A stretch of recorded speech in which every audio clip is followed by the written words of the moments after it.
सरकारी हॉस्पिटल कहीं भी है तो सही से इलाज नहीं होता है। एकदम गाय भैंस की तरह वहाँ पे ठूस दिया जाता है और एकदम कीड़े मकोड़े की तरह रखा जाता है।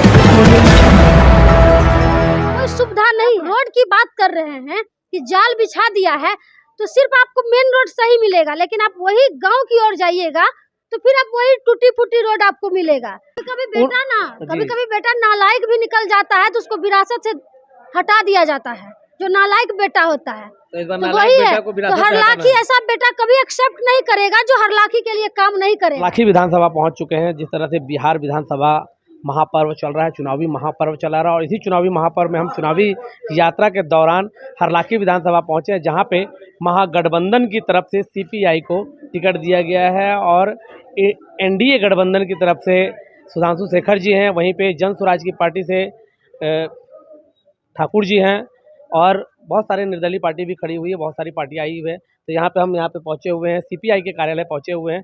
यहाँ के जानते हैं कि जनताओं का क्या रुझान है और किस तरह से यहाँ पे कार्य चल रहा है। कि यहाँ पे एक नेत्री है, आरजेडी नेत्री, जो महागठबंधन से है और सीपीआई को समर्थन दे रही है। तो आइए कुछ खास बातचीत होगी कि आखिर किस मुद्दे पे वे अपने वोटरों को अपनी ओर आकर्षित करना चाह रही हैं। स्वागत है मैम आपका। बहुत बहुत धन्यवाद आपका। मैम, किस तरह की रणनीति चल रही है इस बार चुनाव में? देखिए, हम लोग मुद्दे पे लोगों के बीच जा रहे हैं। क्या मुद्दा है? मुद्दा हमारा विकास का है, जो 20 वर्षों में नहीं हुआ है। 17 महीना तेजस्वी जी थे तो कुछ हुआ, और फिर सरकार पलटा तो फिर वैसे के वैसे ही रह गया। बहुत सारे विकास हुए हैं। एनडीए गठबंधन के लोग बता रहे हैं कि हमारे पास विकास ही विकास है। हमने महिलाओं के लिए, बच्चों के लिए सशक्तिकरण का काम किया, बच्चों के स्कूल जाने के लिए काम किए हैं, हॉस्पिटल पे काम किए हैं, रोडों का जाल बिछाया है। तो कहीं ना कहीं विकास, हम विकास के मुद्दों पे बात कर रहे हैं। विकास ही हमारा मुख्य लक्ष्य है, तो विकास पे ही हमें वोट मिलेगा। आपका क्या मानना है, क्या विकास के मुद्दे पर उन्हें वोट मिल पाएगा? देखिए, जो कुछ भी आप कह रहे हैं वो सारा चीज पेपर पे है। बगल में ही जहाँ हम खड़े हैं, बगल में ही सरकारी हॉस्पिटल है, उसका आप स्थिति जाके देख लीजिए कि क्या है। अभी कोई बीमार पड़ जाए तो तुरंत रेफर लिख देगा, वहाँ इलाज नहीं होगा, तुरंत रेफर लिखेगा दरभंगा नहीं तो पटना। तो भाई क्या सुविधा क्या है हमारे यहाँ? कोई सुविधा नहीं है। आप बोल रहे हैं मैम कोई सुविधा नहीं, लेकिन विपक्ष बोल रही है, जिनके ऊपर आप इल्जाम लगा रही हैं, एनडीए गठबंधन का मानना है कि प्राथमिक स्वास्थ्य केंद्र है और इसके लिए अगर इनको यहाँ से रेफर किया जाता है तो मधुबनी में सदर हॉस्पिटल की हमने व्यवस्था कर रखी है। तो फिर आप बंद कर दीजिए, इसको क्यों खोल के रखे हुए हैं? बंद कर दीजिए ना। क्यों यहाँ के डॉक्टर की इतनी सैलरी आप दे रहे हैं, नर्स जो आप रखे उसको क्यों सैलरी दे रहे हैं? फालतू में दे रहे हैं। आप बंद कर दीजिए अगर यहाँ से नहीं हो पा रहा है तो। हम दरभंगा की भी बात कर रहे हैं ना, दरभंगा भी आप इलाज सही से नहीं हो पा रहा है, और नहीं पटना में हो रहा है।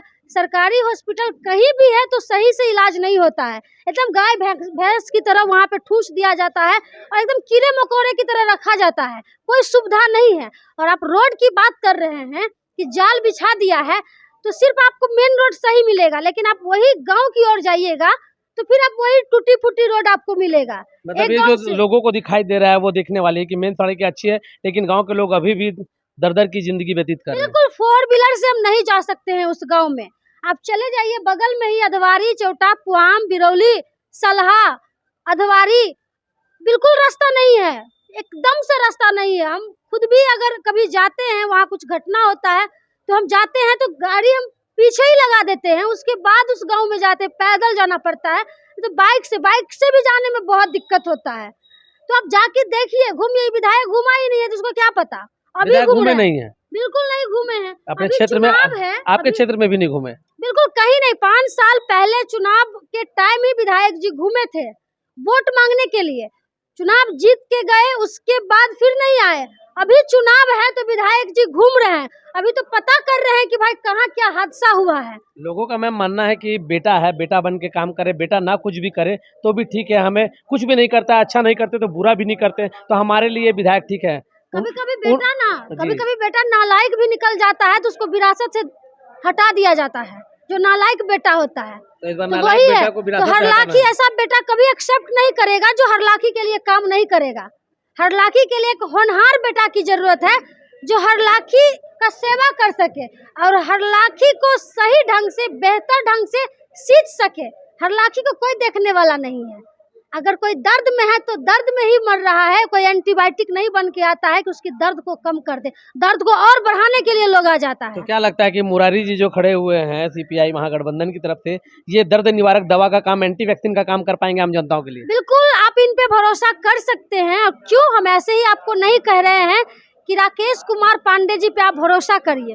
एक सुलझे हुए व्यक्ति हैं, हम उनसे कई बार मिले, वो अपने पंचायत के 25 साल से मुखिया हैं।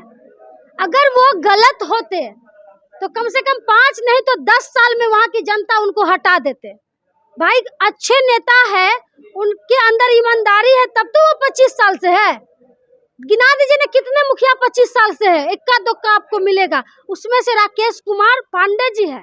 पंचायती राज का गठन हुआ, हमको लगता है तब से राकेश कुमार पांडे जी मुखिया बने हुए हैं अपने पंचायत के, और आज तक राकेश कुमार पांडे जी पे कोई एलिगेशन नहीं लगा है कि यही में पैसा ले के, वही में पैसा ले के, इंदिरा आवास में ले के, वृद्धा पेंशन में ले के, ऐसा कुछ भी नहीं है। ऐसा हम नहीं कह रहे हैं। आप उनके पंचायत जाइए, जिस पंचायत से राकेश कुमार पांडे जी मुखिया है, आप उस पंचायत में जाइए और उस पंचायत के लोगों से पूछिए कि राकेश पांडे जी कैसा नेता है, तो फिर आपको वहाँ के लोगों से जवाब मिल जाएगा। और खास करके हम महिलाओं की बात कर रहे हैं, महिला के लिए खास करके तेजस्वी यादव जी ने बहुत कुछ लेके आए हैं। इतने दिनों महिलाओं को हमेशा ठगने का काम किया गया। अभी चुनाव का जब टाइम है तो नीतीश कुमार जी 10-10 हजार रुपया सभी महिलाओं को दे रहे हैं। इतना दिन तो हम काम किए नहीं, तो अब हम महिला वोटर को कैसे खरीदें? तो ये 10-10 हजार रुपये उनको खरीदने के लिए दिया गया? बिल्कुल खरीदने के लिए दिया गया कि हम 10 हजार आपको दे रहे हैं, उसके बदले में आप हमें वोट दीजिए, और वो पैसा वही 10 टकिया वाला में से काटा जाएगा। फिर काटा भी जाएगा? बिल्कुल काटा जाएगा। ये सूद समेत पैसा वापस लेंगे, ये आप लिख लीजिएगा। ये जो चुनाव के नाम पे गलत तरीके से लोगों को लोभ और प्रलोभ दे रहे हैं, ये सबको पता है। और हम हर एक गांव और हर एक वार्ड जाके खास करके महिला को ही समझा रहे हैं कि आप लोग कम से कम सतर्क और सावधान रहिए और समझने की कोशिश कीजिए कि किस तरह से एक कहावत है कि चिड़िया फंसाने के लिए दाना हम लोग भी शिकारी आएगा, जाल बिछाएगा, दाना डालेगा, लोभ में फंसना नहीं, लोभ में फंसना नहीं। तो वही हाल हो गया है, दाना डाला गया है जी, बस जाल भी बिछाया जा रहा है, जाल भी बिछाया गया है। बस हम अपने हरलाखी की जनता से कहेंगे कि उसमें फंसना नहीं है। लेकिन यहाँ पे आम जनताओं के विपक्ष के कुछ लोग बोल रहे हैं कि कमाल करते हैं पांडे जी, आपके कार्यकर्ता, अभी आपकी सरकार नहीं आई है और मारपीट करने लगे हैं। बीजेपी और एनडीए गठबंधन के कार्यकर्ताओं के बीच, महागठबंधन के कार्यकर्ताओं के बीच छोटी छोटी जब चाय की टपरी पे, पान की गुमती पे जब कुछ बातें होती है तो महागठबंधन के जो कार्यकर्ता होते हैं वो एनडीए गठबंधन के कार्यकर्ता को उठा पटकते हैं। इसमें कितनी सच्चाई है? बिल्कुल नहीं, ये वही गुटबाजी लोग करते होंगे। हमारे पार्टी के लोग ऐसा नहीं करते। हाँ, हमारे पार्टी के लोग गलत बर्दाश्त नहीं करते हैं। अच्छा, जवाब मुंह पे देते हैं, उसी जवाबी कार्रवाई में कुछ भी हो जाए जवाब मुंह पे देते हैं, चाहे बुरा लगे या अच्छा लगे। अगर आप सामने वाला कोई गलत बोल रहा है तो बर्दाश्त थोड़ी ना होगा। सही को सही करने में क्या दिक्कत है? आप अगर आपको बुरा लग रहा है, आप लड़ने के इस पे आ गए हैं, तो उसमें क्या? हमारे पार्टी को कोई ऐसा नहीं है जो गलत तरीके से मार झगड़ा करते हैं। कुछ लोग बदनाम कर दिए तो अब क्या कर सकते हैं? कुछ लोग का काम ही है बदनाम करना, तो कब तक बदनाम करते रहेंगे? जो है नाम वाला वही बदनाम है एकदम। क्या लगता है कि इस बार जो है आम जनताओं को आप अपने ओर आकर्षित कर पाएंगे? क्योंकि सभी विपक्ष बोल रही है कि जंगल राज वापसी आ रहा है, उन मतदाताओं को अपनी ओर आप कैसे लुभा पाएंगे? अभी कौन सा राज चल रहा है? हम बिहार की बात नहीं करते हैं, हम अपने हरलाखी की बात बता रहे हैं। अभी कुछ दिन पहले खनवा टोल में टेंगारी से काट दिया था, तो ये कौन से? बिल्कुल, आप जाके पता कर लीजिए। अगर आपको नहीं पता होगा तो हम आपको बता रहे हैं। यही खनवा छठ के दिन, पारन के दिन एक आदमी को टेंगारी से काट दिया था, वो भी दलित समाज से थे। उनका क्या गलती था, क्या कसूर था? भाई बहुत बड़ा अडानी अंबानी तो था नहीं वो व्यक्ति जो किसी से झगड़ा होगा या किसी से दुश्मनी होगा।